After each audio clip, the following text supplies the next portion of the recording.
Hello. All right. Thank you for joining us. We are the Master Blaster Podcasters here doing another edition of movie reviews, and this is another best of list. We've got DMM, Dirty Mouth Morgan, here on the other line. And I am Jesus. We're going to go over our top. We got about 30 movies each. We're going to go over, obviously, we're going to duplicate some movies from the 1980s, the best of horror list. If you listen to our best of 1970s list, hope you liked it. Please send us comments to our email address, www.masterblasterpodcasters@gmail.com. We're all over the place as far as our podcasts. And on YouTube, please make comments if you can. Check us out. Maybe give us a like. Whatever you want to do. The big thing is just to check us out. We hope you like what you hear. So, DMM. Let's start with our top 30 of the 1980s. Before we get into the list, we're going to try to be very succinct here because we've got a lot of movies. We want the talk of the movies to be the main part of the episode. What do you think of when you think of 1980s movies, Dirty Mouth? As far as horror goes, love it. I think it's one of the you could say it's one of the heydays for horror movies. Love it. Yeah, without a doubt. And it seems like the 1970s kind of set up with so many hits that were horror movies in the 1970s. It kind of set up the 1980s for mass production. We had a lot of sort of smaller horror movies in the 1970s, Texas Chainsaw Massacre, Halloween. Both of those movies were on our best of list. Both of those were very small productions. They cost very few. I think Chainsaw Massacre was maybe under 100,000, and Halloween was maybe 300,000 to 400,000, and both were huge hits. So it set up a process.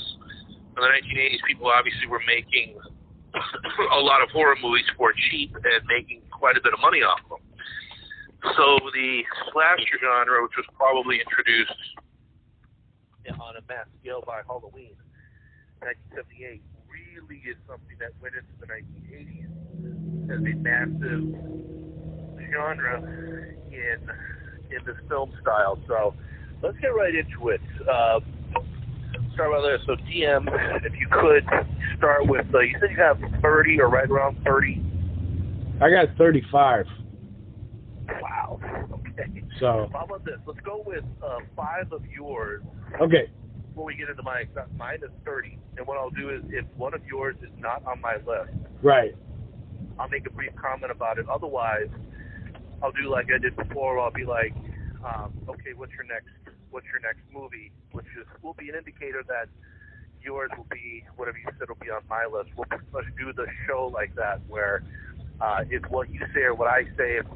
If we say a movie that's on each other's list, we'll just moving on to the next movie. Obviously, we'll be commenting on the movie on each of our lists. We don't need to do that twice, so we'll do it once. Does that make sense? Yes. So, okay, start off with number 35. Oh, okay. And let's start going down the list, man. All right.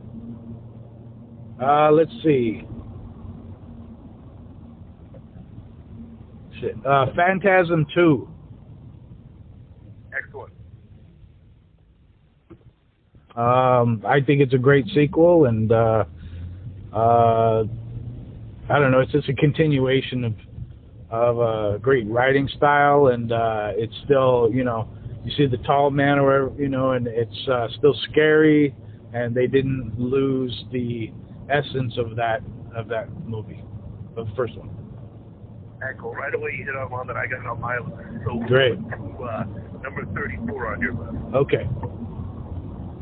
Maniac Cop. Okay.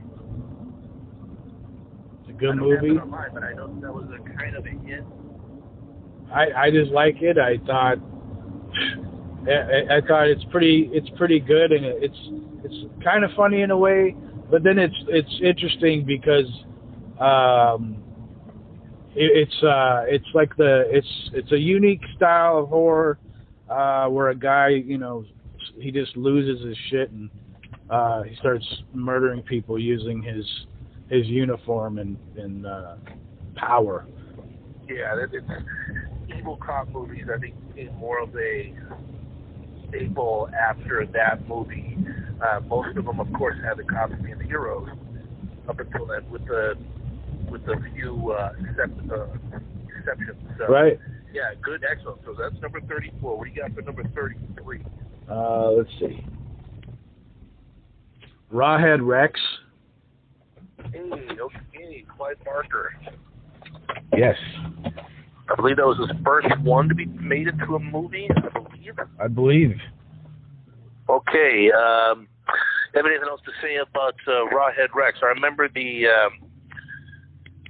priest being a big antagonist, I believe, in this movie. Yeah. As to why Rawhead Rex was created.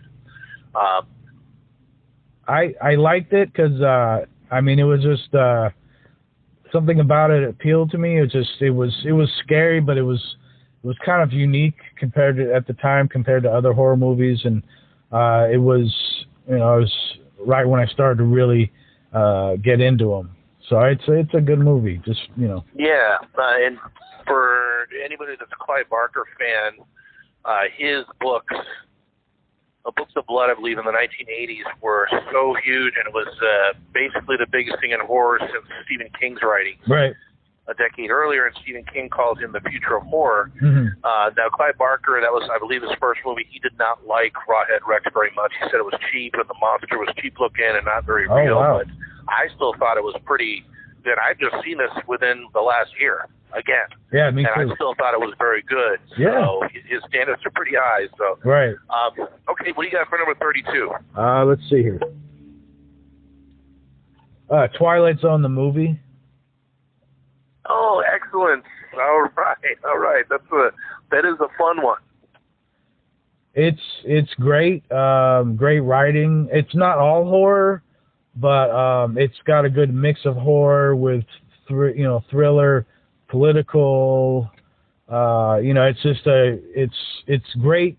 I mean, because Twilight Zone was a great show, and it was, you know, it continues in the vein of Rod Sterling. That guy was like he's a genius, and he got inspired for the show. I found out originally when he watched the news footage of Emmett Till getting murdered, because the mother, showed the casket, or showed his body to show people what they did, and he took that and and moved with it. So the movie later on, it came out in the 80s, so it's like it continued that the sharpness and still was like intelligent but yet scary, and it also had controversy because because there's a scene with the Vietnam, with the racist guy who travels through different periods as a victim, and there in that scene there was a chopper that had killed some people, and there was a big court case and all that, and so yeah, it's a good movie. Yeah, I still remember there were some critics that didn't like it because of their selection of episodes. Of all the episodes they could have selected, whatever. The star the last episode I think was really bad. I think it was the old people in the kick the can or something like that. Yeah. I thought that was, if you're looking to make a thriller, that's about the last episode I would have selected. But Nightmare at 20,000 Feet is probably one of the most popular Twilight Zone episodes. Of course, the TV show. Yes. It was written by the guy who wrote I Am Legend. I believe that's Richard Matheson, who is kind of a legend. Nice. Who wrote some of those episodes for Twilight Zone and Night Gallery. He did work with Rod Sterling. And, of course, on the TV show, William Shatner played the guy on the plane. And in the movie, John Lithgow, another very good, if you consider, I was going to say another very good actor, if you consider Shatner a good actor. I happen to like him, but excellent that was really fantastic. I've always loved that episode. Well done in the movie, and loved Dan Aykroyd as the hitchhiker in the beginning and the end of the movie. You want to see something really scary. Right, classic, and it was like I thought the movie was good. The cast I thought was great because I didn't know who all the people were at the time, but then I looked back and I watched it and I was like, holy shit! There's great cast in every episode of the movie. It's just like just amazing. I like the Kick the Can episode. I kind of got it. I like Scatman Crothers. I'm sure people could criticize him for the different roles, but he's great. I love Scatman Crothers. He's great. He's a horror guy. All of them, man. I just a great cast. Good story. Yeah. Okay. So good ones. We got number, is it 31 that you got? Children of the Corn. Children of the Corn, Stephen King book. Yeah. But his movies were he was on he had so many hits, and he didn't like a lot of the films made adapted from the stories. But if you don't know that, the movies are all great. He just has a string of hits as far as for horror, because his shit's different, Yeah, there was a ton of them in the early to mid 1980s, I would say, especially. Mm-hmm. I remember, actually, to be honest with you, I remember the book Children of the Corn more. It's a kind of a short read. It's a fast read. Mm-hmm. Very good. I remember some monster out in the corn, basically, and this kids kind of leading, at least in the book, it was some people on a road trip where these kids led them deeper into the cornfields. Right. And there was some kind of beast out there that kept people, which actually that's a common theme, Stephen King books, where you go somewhere and there's something there that leads you into somewhere and then it keeps you. So that's, a very good book. And I haven't seen, I remember, wasn't Isaac, the main character's name was Isaac, little Pennsylvania Dutch kid. Right. Fuck. This is the thing, for me, it was it was kind of scary, movies with that theme where kids take over it's because there was a couple other movies, low budget, that were of that theme, and it kind of scared me. It scared me, the not knowing what the beast looked like and this and that and all that, build up. But it actually annoyed the shit out of me too, because it's just it's like The Omen, where you're it's a fucking kid, man. Just kill him. Just get rid of him. He's odd. He's a fucking punk. He's manipulative. It's he's basically talking about religion and Christianity, especially. There's all these little factors you notice, and then the innocent couple driving through, and the guy, the red Malachi, that guy's a great actor. He's in a bunch of fucking movies. I just saw him in another movie. He's still alive. But yeah, it's just it's a great movie because it's scary, but it's fucking annoying at the same time. Because even as a kid, I was like, this is bullshit, man. I would fucking kill him. Right, so it'd be over. So right. One statement that I'd like to make that I've thought maybe over the last 5 to 10 years, I really think that Stephen King, if you talk about art forms, whether it's writing books or doing movies, musicians and bands and artists, and I don't know, maybe you can throw sports in there if you really want to, TV. But if you're talking about the arts, painting, anything you consider the arts, I actually think that Stephen King, I would consider him probably America's greatest living artist at this point. Interesting. If we talk about, maybe people would say Paul McCartney or something like that for English because he's part of the Beatles, but you're talking about Carrie back in 1974. I think that Stephen King since then has sold 500 million books. I mean, he's up there with Shakespeare, and so I mean that's really quite impressive, especially when you take into the fact that he did Shawshank Redemption and The Green Mile and some other things that are not horror. So, but he's that great where he could write. He can take a break and write, you know, some heartfelt, intelligent movies, you know, of the human condition, or, you know, it's just he's great. Like Shawshank Redemption is great. I love the theme of it, and then The Green Mile. I actually teared up and I cried, like, because I watched it for the first time and I hadn't really seen it before, and then I finally watched it and I was just blown away. But anyway, yeah. Love it. Yeah, it's almost as good as Shawshank in my opinion. So, all right, let's go on to number 30. Now we'll go down to our official 30 list. GM, go ahead and start with your number 30. Number 30 for me is Cujo. It's another Stephen King classic, and it was a hit back in the day. When it came out. I liked the whole premise of it. It's like this dog was with rabies, no superpowers. He just loses his shit and terrorizes this mother and her daughter. And it's like it's a real dog. There's no special effects. They're just, you know, just a good trainer. It's just a well-made film, good cast. And I just, at the time, you know, it's another one of those movies where actually it kind of hit me because it was kind of like in the 60s or the 70s and the 80s, there was like the whole series of like the Dobermans and that whole series of dog movies and dogs. You had that other horror movie with the dog that had superpowers.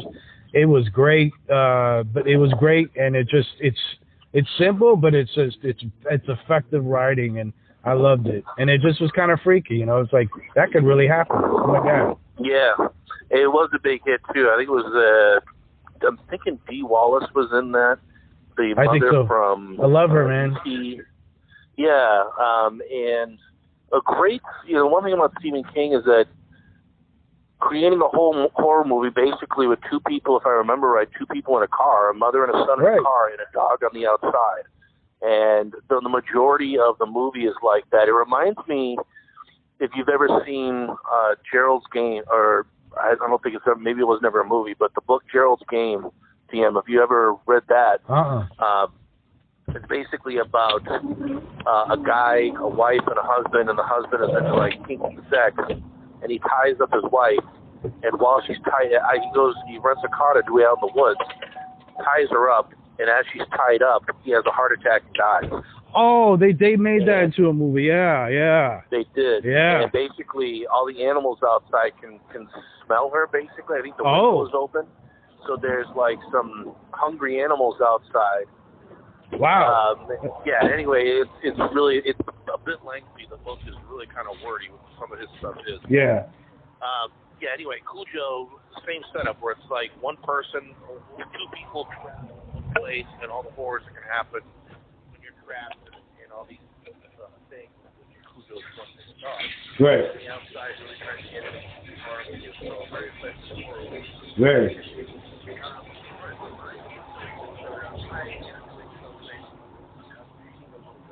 I'm actually going back and besides what we might do is if we've been talking about the episode. Yeah. Basically, the evidence. So maybe you go back to a later point and either tie up some loose ends, maybe correct some things we did wrong, or make some additions that have happened since the episode is aired. Sure. So in my 1970s, and I guarantee you there's going to be a few after I go through my list where I'm like, I can't believe I missed this movie. Sure. My number 30 is technically a movie that I should have included in my 1970s horror, and I just want to put this one in there. It's a movie called Magic, and it's Anthony Hopkins. Huh. It's where Anthony Hopkins, 1978, plays a ventriloquist with a little doll, and he does an act. I'm not sure if you've seen that. I haven't, but that's a great theme. It's fantastic because he starts to go insane, and funny thing is, going back to, you mentioned Twilight Zone. I know there's a Twilight Zone episode with a guy with a ventriloquist, and he goes nuts, and the doll starts to talk to him. Right. So in this episode, basically, the doll, or excuse me, in this movie, and I have not seen this. It's been almost 40 years. Yeah. The son, But you never forget it. Yeah. So without going too much into the doll, I believe either starts to come alive or he's basically nuts and listening to the doll who's telling him to do things. So. Oh, Summer of Sam guy, or the Son of Sam guy. Kind of the same thing, or just he blames the dog. Dogs were talking to him, yeah. So Anthony Hopkins, who's an amazing actor, what an incredible career that guy has had. Yeah. So anyway, Magic, if you haven't seen it, it kind of barely qualifies as a horror movie, but I think I would include it as horror. That's my number 30. Yeah, let's go on to your number 29 best horror movie of the 1980s. Fright Night. Fright Night. This is only going to be you commenting because that's on my list as well. Oh, okay. I thought it was great. I liked it because it was like at the time, it was a different kind of newer style of a vampire movie. Good villain, good cast. The makeup, I like the look of the vampire because it's like they took it and they blew up their features. Before that it was just like a couple fangs, and real kind of just subtleties. This was full on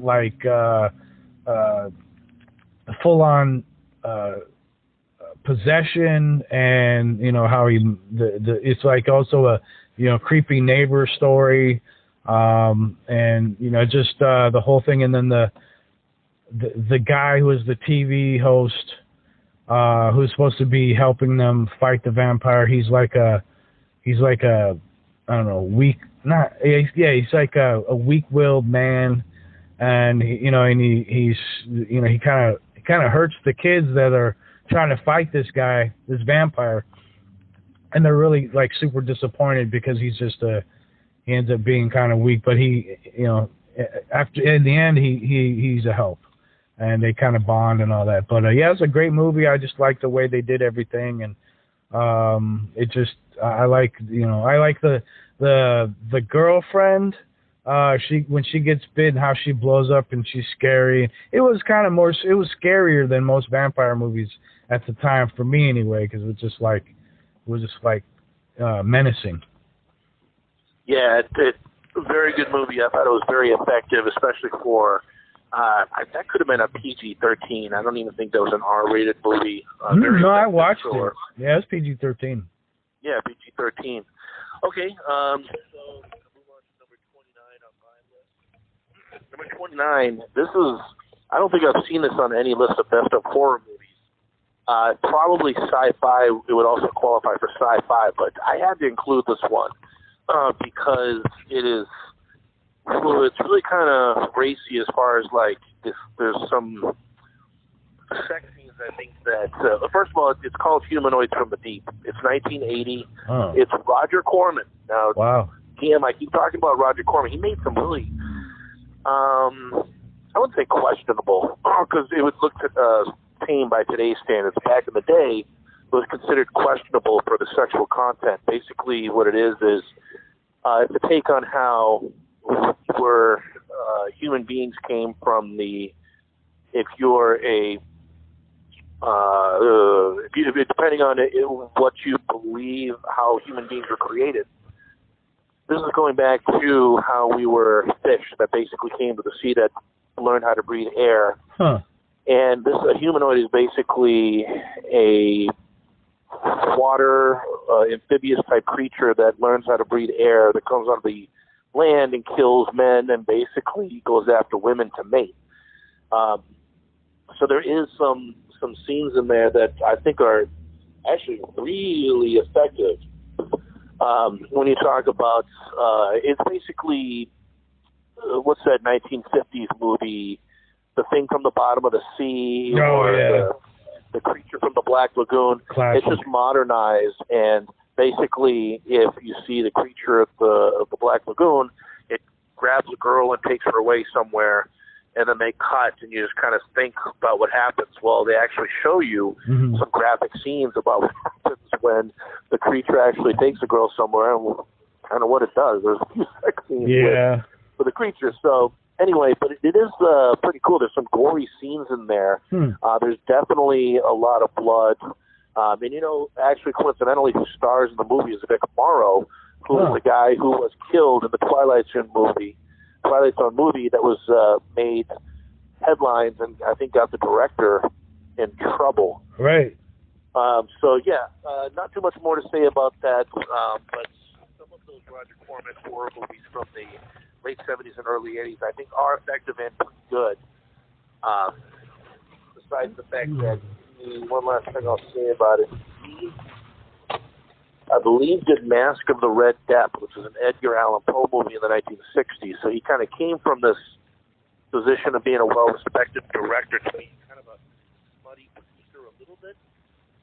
But anyway, very effective movie. I would definitely recommend it. Humanoids from the deep 1980. Nice. DM, let's go on to your number 28 movie for best horror movies in the 1980s. 1988's Serpent in the Rainbow. Very good. Very good. This classic talks about voodoo. It takes place in Haiti. Bill Pullman. I believe it's Bill Pullman. Yes. You know, and that's the first movie I saw him in, and really recognized his talent. The whole mystique of voodoo and just it's kind of like it's one of the first movies I see, and it's not like there were some movies in the 70s about voodoo.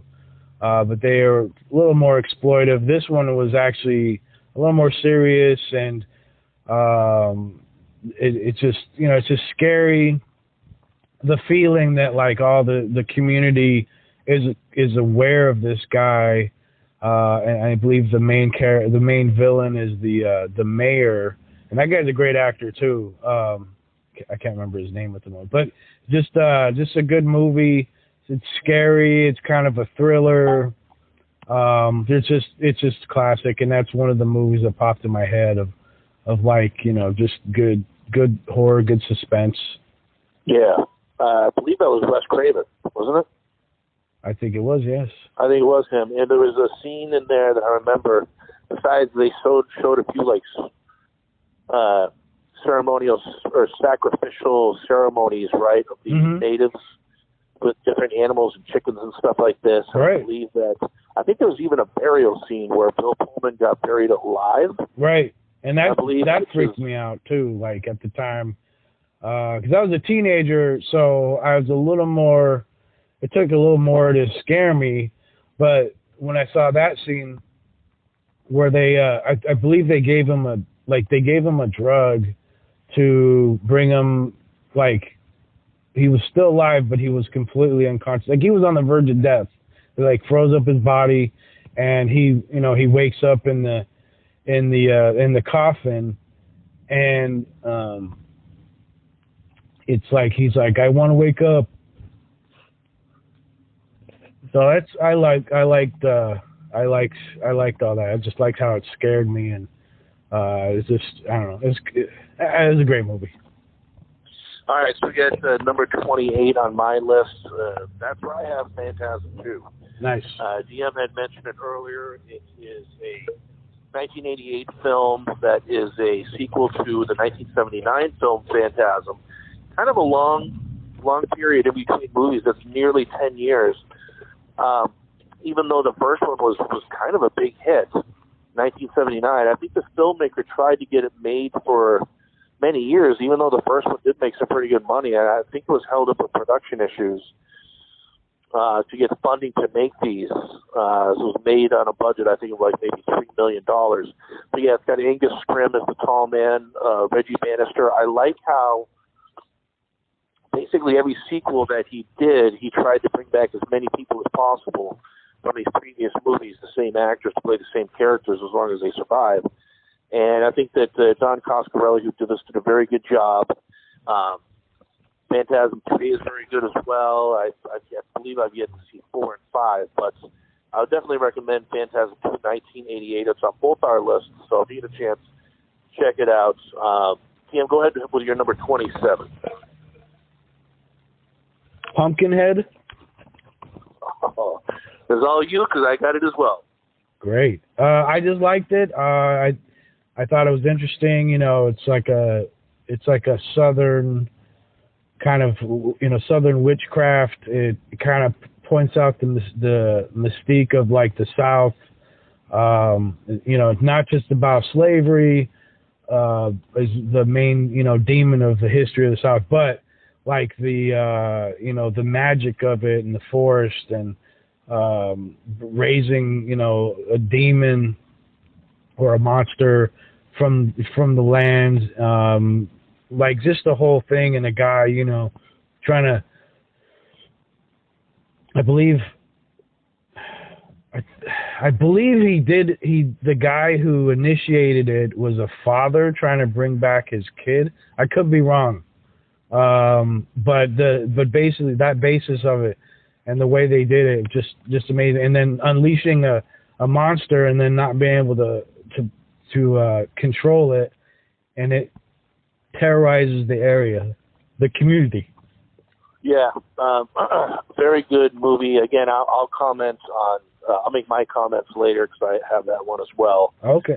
All right, so we got number 27, I believe, for me. And let me just say this: I tried to. There's a lot of sequels and a lot of movies, multiple movies made of, say, a horror franchise in the 1980s. I tried to eliminate as many sequels as possible, or if I included a sequel, maybe not include the original if that's possible. But some of the franchises would have had multiple entries on my list, but I tried to eliminate as many of those as possible to get some other movies in there. This is one that it's part 2, where part 1 does end up on my list a little higher, but I've got Creepshow 2, 1987. Nice. This was something that was, boy, the original was a huge hit. I remember going to see it at the theaters with my parents, and it was just a loaded cinema, and everyone was talking about it, all the kids at school. Creepshow 2 really kind of came and went with barely a notice. I don't know too many people that went to see the movie. That's with Radon Chong, right?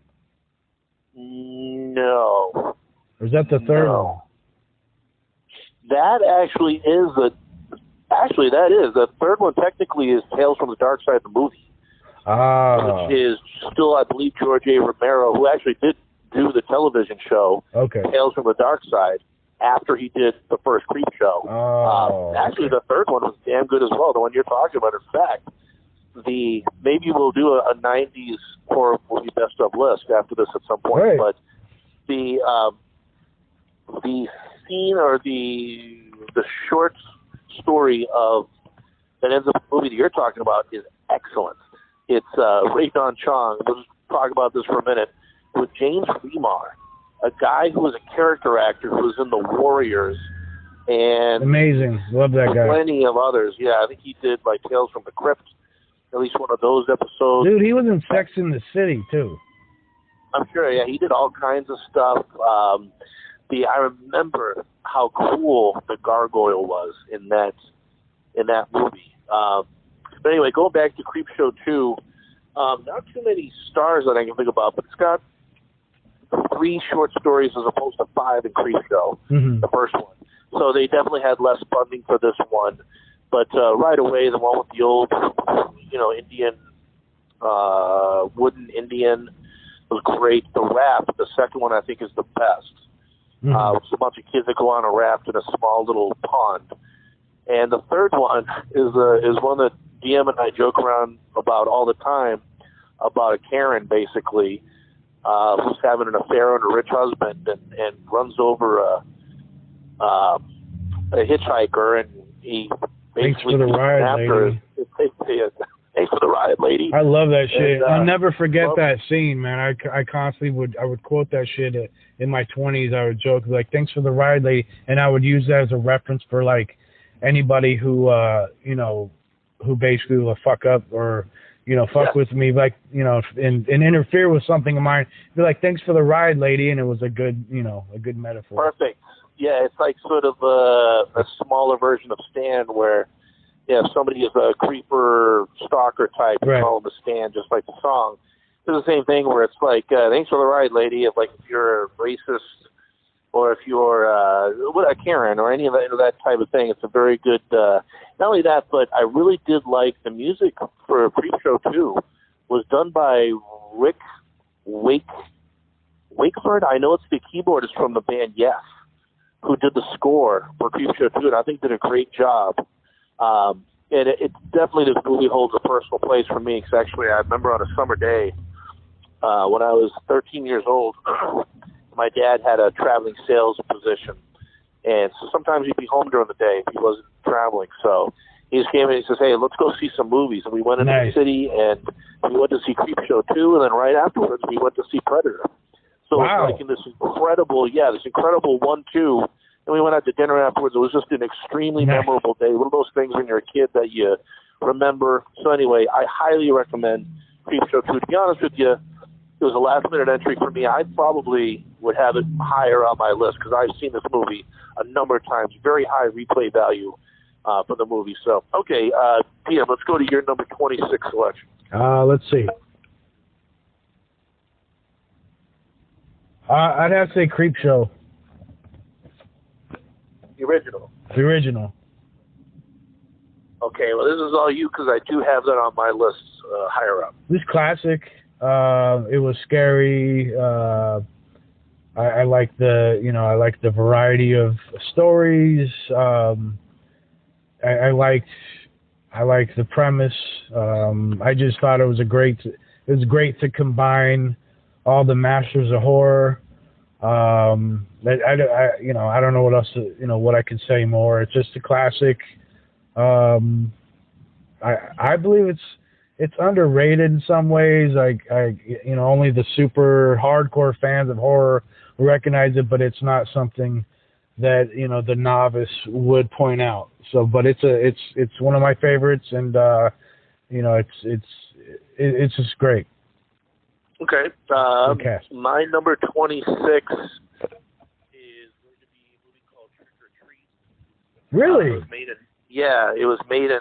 Well, what do you think? Do you think it should be on there? Or do you think it should be? No. I mean, this is an opinion thing, so I can't. I'm not gonna argue with you, but I'm surprised. That's funny because I watched that when I was I think I was in 8th grade with some friends of mine, and we watched it.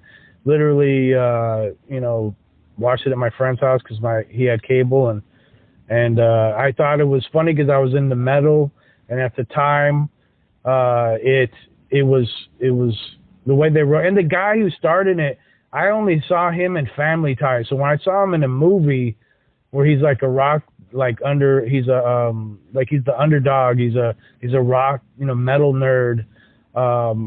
I thought it was great, and I thought how the premise of it was great, and the soundtrack is fucking classic 80s rock. The best way. Oh my God, never heard about them after that. They didn't have a lot of hits, but that album was just man, they hooked them up. It's just a great soundtrack. Couldn't believe it. Yeah, like you said, it was Skippy from Family Ties, who I'll tell you what, that's a show that has not lived well through, in my opinion. I really loved the show when I was a little kid, maybe 8, 9, 10 years old. I watch it these days, and I'm like, wow, this is it's just another show from the 80s that is really kind of weak, in my opinion, like The Cosby Show. And Cheers was probably it was a little better watched these days than the other two, but the 80s was just filled with those family comedies that are just very conservative and very not very funny, actually. Huh. Anyway, not a show that I really, and I've watched it recently. I just don't enjoy it anymore like I did when I was a kid. But and I equate, I always equate when you're talking about heavy metal. I equate heavy metal music and horror movies together. They're kind of extreme, usually liked more by young guys than young girls. Mm-hmm. And Ozzy Osbourne had his parts in the movie. Real cool scene as well. Hey, let me tell you this too. This is bullshit.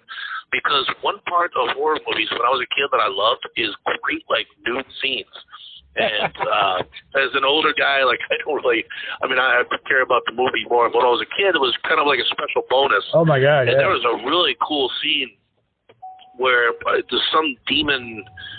It was a girl in a car, and she thought she was making out with like Prince Charming, and it turned out to be like, and he took her top off, and it ended up to be whichever demon Mark Price had summoned through this old rock star that had died, right? It was not an old, but he was a rock star, I believe, that had died, who was a devil worshiper or something like that. Yeah. Anyway, there's plenty of scenes in this movie. I think they were pretty good.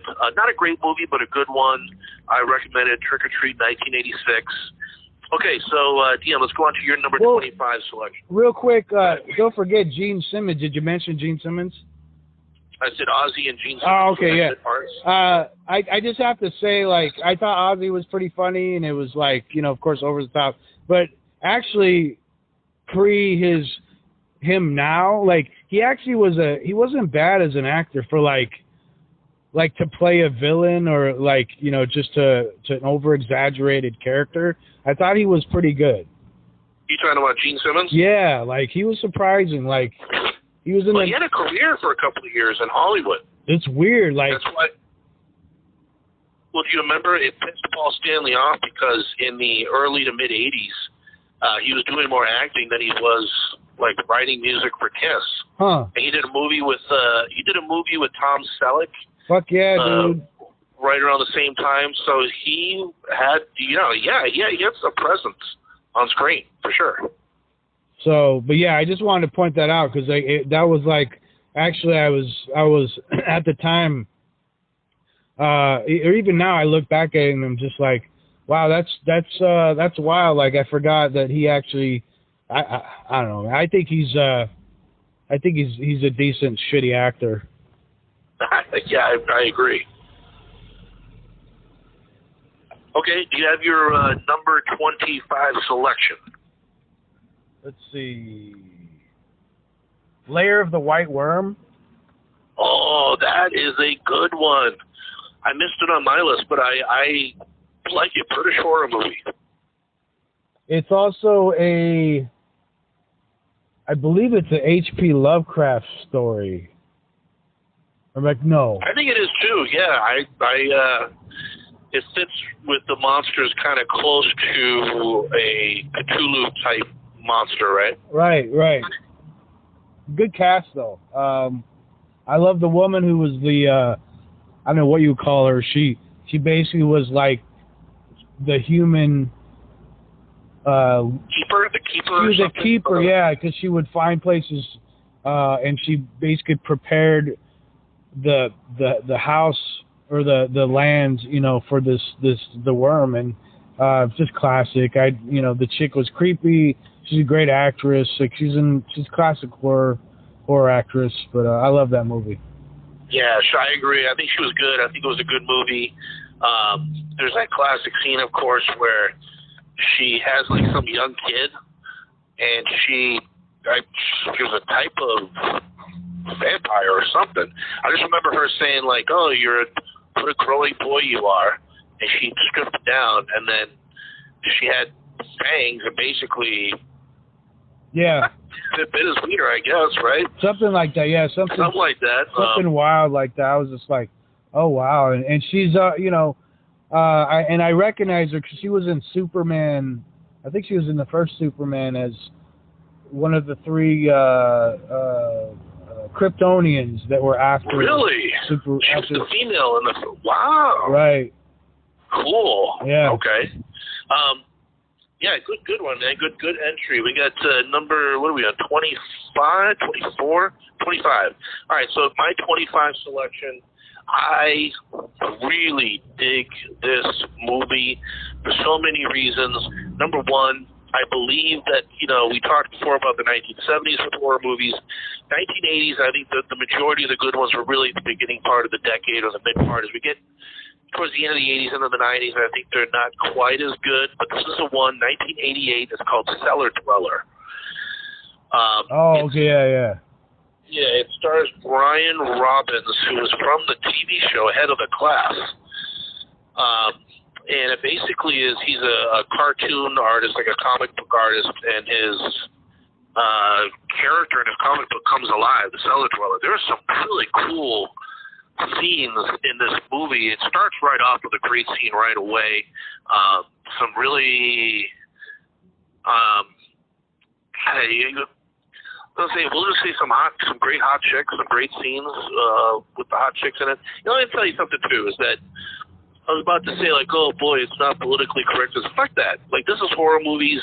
Like, I don't care. Like, if there's like hot guys in a movie and girls like it, I don't care about that either. I'm tired of this crap when people say, oh, it objectifies women. It's a goddamn movie. Yeah. Yeah. So this is like a big deal. There's right. There's a couple of new chicks in it, so that's a staple in a horror movie, though. Yeah. So anyway, and it's not like an I spit on your grave type scenario. So anyway, very good horror movie, 1988. Let me see if there's anything else I can say about it. Probably not. I'll just say, like, if you like classic horror movies with like a monster, a beast, and it's not excessively gory, it's not excessively anything. It's just a good horror movie that has a few little small twists and a little bit of suspense. It's just right to me. When you talk about a simple, not going deep like Exorcist or anything like that, it's just a simple, good horror movie. So that's my number 25 selection. Okay. What is your number 24 selection? So number 24 would be Hellraiser 2. And excellent. Okay, yeah, they made a lot of those.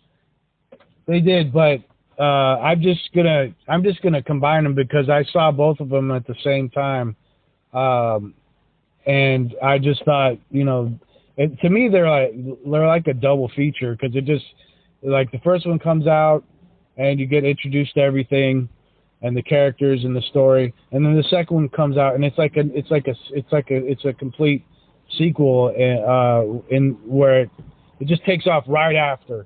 And I thought that was great. And I'd get them confused sometimes when I was younger because they're so connected. Like, the story doesn't end, nothing changes. It's just continuation.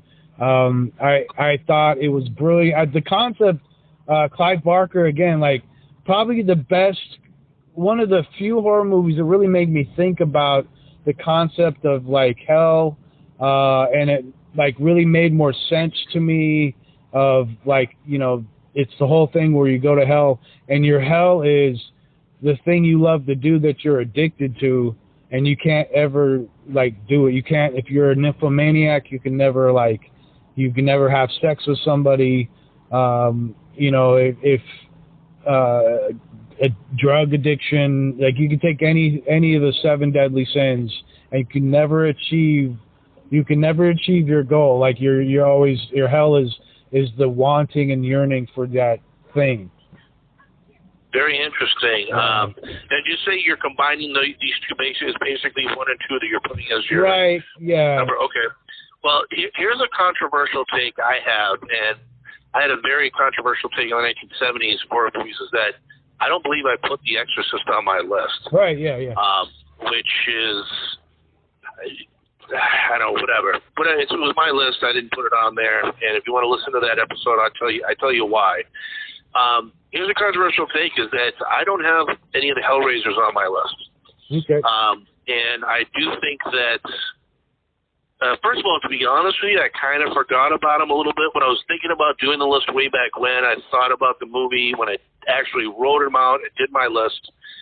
I didn't include it on there, even though obviously I think it's a movie that the majority of people, at least the first one, I wonder if the first 2 were together or if those are 2, you know what I mean? Like, if it's one story that was separated into 2 movies, a la Superman 1 and 2 were shot as one movie and just separated into parts 1 and 2. But I think that most people would have Hellraiser at least in their top 20, if not maybe in their top 10. It is certainly a classic horror movie, classic looks of the villains. It is sort of a little bit of, has elements of, like, sadomasochism. Oh, totally. And the elements of, like, pain. It definitely is a precursor for movies like Saw and some other horror movies that came later on. Sure. The legendary kind of line about, I kind of gave it away that said, I think it was Pinhead who said your suffering will be legendary. Right. That shit was great. The writing, man. It was. And you could study it on different levels, because that's how I liked it, because there was more to it than just it was just slash or satanic. It it was different, a different take on the whole concept of hell and demons and shit. And it was like, the creatures, the Cenobites are fucking like just, I don't know. I just thought it was great take on it, and how they wear leather and the way they look, and they're pale, and you just I don't know. It was like it just looked painful. Everything about it literally was painful. Like the monster, the demons, the Cenobites, they look fucking like they're in constant pain from whatever, and it's just the way it's set up. The pervy doctor gets turned into one and it's like the way they did it, man. And like the other part I liked is so the main god of hell is called Leviathan, and then if you look, that's also the name of a demon in the Torah, and it's also, I believe, H.G. Wells. I want to say it's a reference, or there's like some similarities to it. Was it Wells or Lovecraft? Lovecraft, yeah, sorry. Yeah. I get those guys, their names confused sometimes. H.G. Wells, man, that dude is incredible. He is. They both are, but I'm sorry, go ahead and continue. Well, I think there's a reference to H.P. Lovecraft with dimensional demons and creatures and pain and like psychological horror. The way the scenes where the room, like when the demons, the Cenobites appear, the room like switches, and the whole thing with the chains. When I was in my 20s, I read about this guy who suffered. He was an artist, and his whole thing was he suffered from pain, like he had serious health issues, and his thing was he would put hooks in his back and he'd be hanging, and he really did this shit. And so, like, when I saw Hellraiser, I was like, oh, I wonder if he got any of the ideas from that, because it's the same kind of thing where it's like embracing the pain and like the way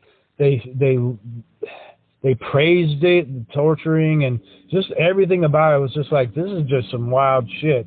And I just thought it was very intelligent. There's a graphic novel. Jamera,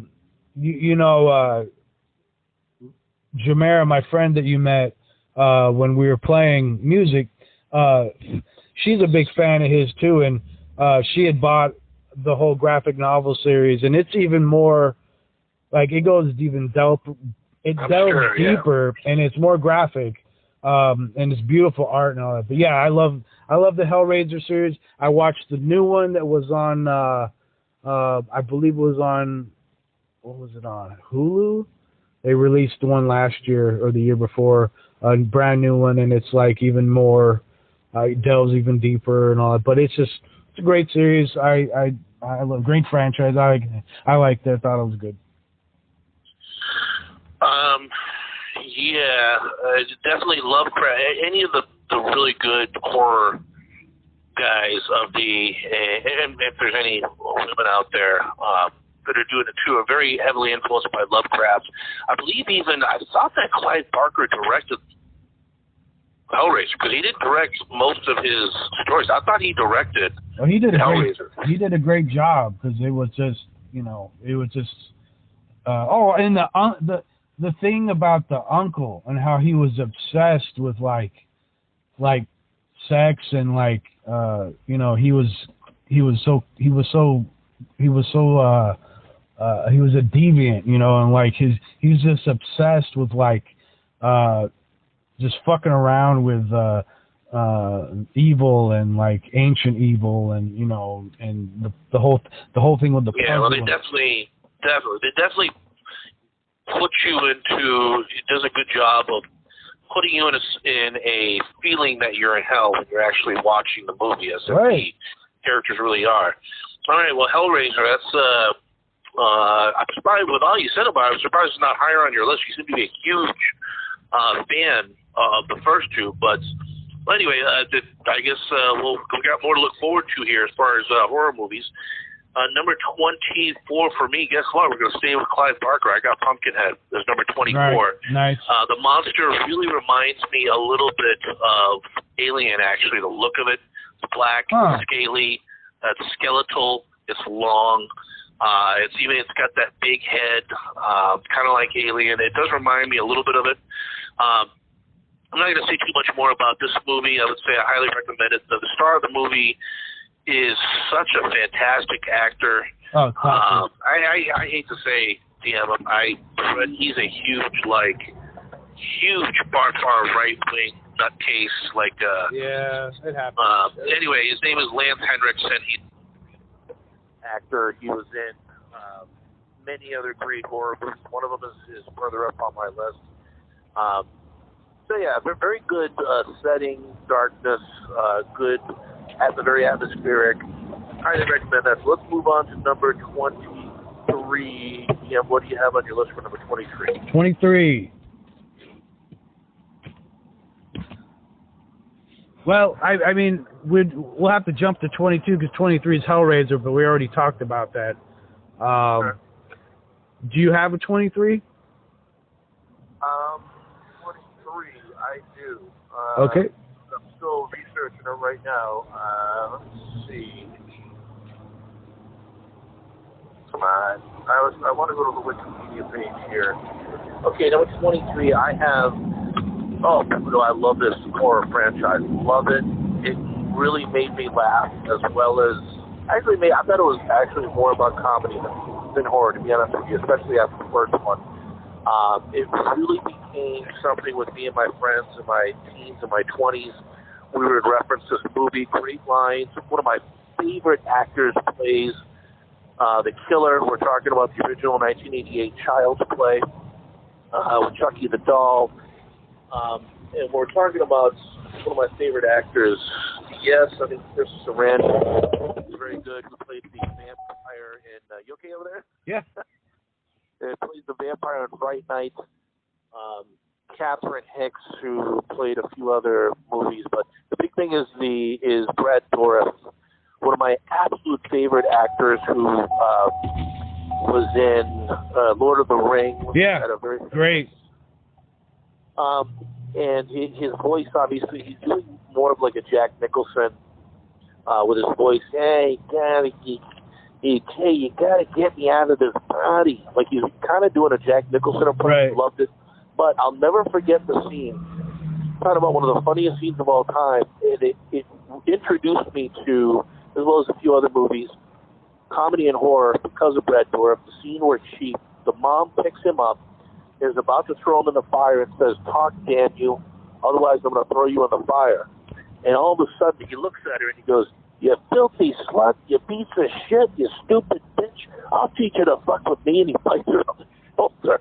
Right. And for him to go off on that like profanity-laden tirade on her, I swear to God, I was sitting there watching the movie with my mom on VHS. Nice. I erupted with laughter. I couldn't stop laughing at it.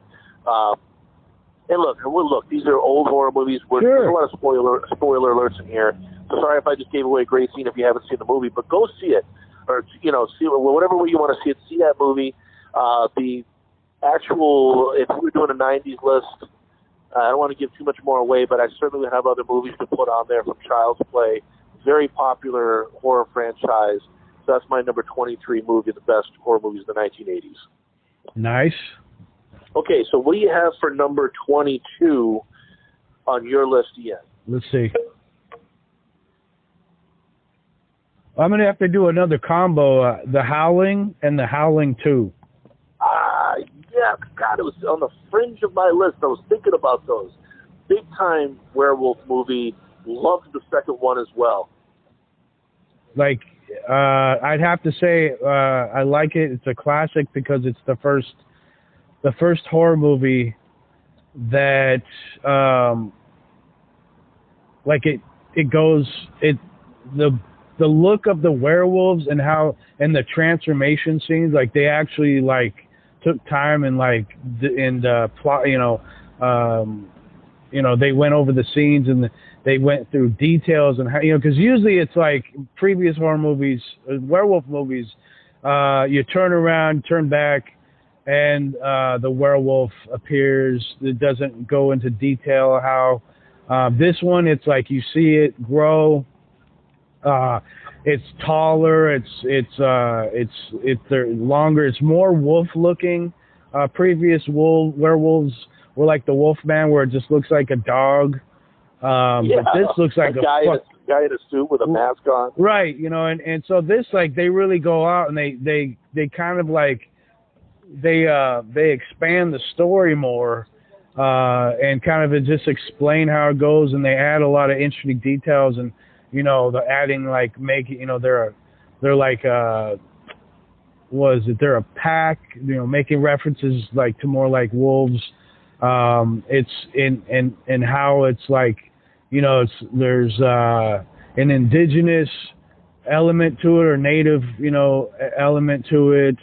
Like it just goes off, man. I love it, and it was kind of scary, it scared me more, and it was more raw. They showed more.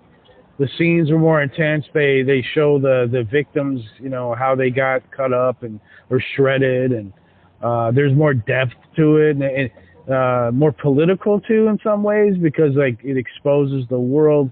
The cast is great. I mean, there's all these great elements to it, but it's just to me, it's probably the beginning and one of the two of the best werewolf horror movies ever. I completely agree. I believe that is Dee Wallace again. Didn't she play the main character? Right. In that classic scene. I'm not going to give it away. I'm going to try to be better about giving spoilers out. But classic scene with her at the end. She's a TV reporter, right, when she's on live, on the air. Classic scene there that if you've seen it, you know what I'm talking about. Another classic scene in the very end where a werewolf goes up to a diner and says, I'll take a cheeseburger. And they're like, how do you want it? He's like, rare. Right. The funny thing is, though, is that as you see the burger cook, one thing I remember, talking about this, the small stuff, they had the scene of the burger cooking took up the whole ending credits. By the time the credits were done rolling, I'm like, this burger is like medium well by now. Right. The person ordered a rare. You put it on very briefly each side, serve it up. Right. But anyway, the second one, I could have sworn there was like a big, huge werewolf-like orgy scene in the second one. Where the guy one of the male werewolves in the second one is a great character actor who was in one of my favorite 80s movies of all time, Pee-wee's Big Adventure. He played the hitchhiker, the scary sort of like angry hitchhiker that Pee-wee, I guess, I haven't seen that movie in so long, but I don't know the guy's name, but he was great. I love both of those movies. I was very close to putting one, if not both of those, on my list as well. So excellent selection. Let me move on to number 22 on my list. And I guess I'll do 21 as well, right? Because you had a combo. Let's do combos. Okay. All right. So I have on my 22 list 1985, Return of the Living Dead. It is not a George A. Romero Living Dead film. It is directed by Dan O'Bannon, who wrote Alien. Fantastic job. There is a leak, a chemical leak at a chemical factory. Highly poisonous gas goes up into the clouds. Acid rain comes down over this area of the town, causes zombies. A great script. Really cool scenes. This is one of my favorites. Anybody who loves horror movies, I think, DM, even if it's not on yours, this is something that when I was a kid, everyone was talking about this movie. Great cast. Tom Matthews is in it, who was in Friday the 13th Part 6, playing Tommy Jarvis. Another great actress. We're talking about a scream queen. One of the greatest of all time is Linnea Quigley.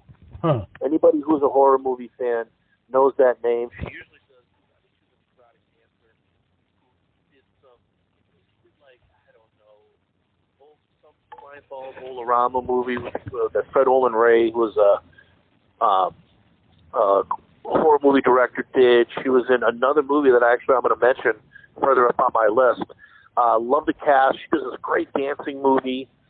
She does this great dancing scene where she strips down before all the dead come up and basically eat her alive and stuff. It was just, I can't say enough. I mean, I really, really enjoyed this movie. I haven't seen it in so long. I must have saw the movie maybe 10 to 15 times on VHS back in the day. Wow. Anyway, Return of the Living Dead, 1985. Highly recommended. Now, let me go on to, okay, give me 1 second. We're going to do number 21. And this is something that goes along with what we're talking about with movies that have a ton of sequels. I only included 2 movies from this series in here, and come on. Sorry, let me get to this. It is Friday the 13th, Part 5. Believe it or not, Part 5. Part 5. Come on, this is ridiculous. I could have sworn there's a part in Wikipedia where you could see like all of the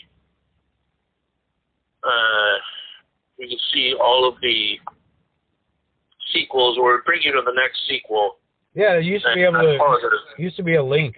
They'd have all the links underneath. Right, so this is giving me a real hard time. That's why I usually don't like doing them back to back like this. But just bear with me for 1 second.